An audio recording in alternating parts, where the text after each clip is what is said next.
On n'a jamais été autant bougé qu'aujourd'hui. Ils ont un public formidable, vraiment les féliciter. C'est un public, quand on parle de 12e homme, c'est vraiment leur 12e homme. Vous voyez, avec tout le respect que j'avais pour le TP, je ne pensais pas que c'était aussi fort ici au TP. C'est bien, ça fait plaisir que voir en Afrique on est capable d'avoir des matchs de ce niveau-là, d'avoir un public aussi proche, à 5 mètres du terrain et qui est correct. Donc voilà, après le résultat, voilà, c'est dommage pour le TP parce qu'ils ont eu des situations pour nous tuer aujourd'hui. Ils ont loupé leur situation. Nous, c'est dommage qu'on ne s'est pas assez projeté vers l'avant. On a manqué de fraîcheur physique, surtout nos attaquants. Peut-être le voyage, le fait d'avoir voyagé avant-hier.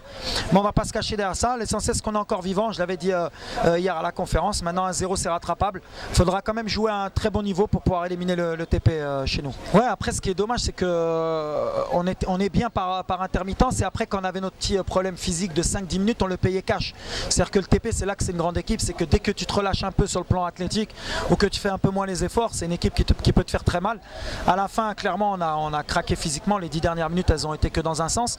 Mais à l'arrivée, on était venu pour essayer de marquer. C'est dommage qu'on ait pas mis ce but à l'extérieur. En tout cas, eux, c'est solide. Ça va être un très bon match au match retour. En tout cas, ce que j'attends, c'est que nous, notre public, il soit à la hauteur aussi au match retour. Parce qu'on va avoir besoin de lui si on veut se qualifier.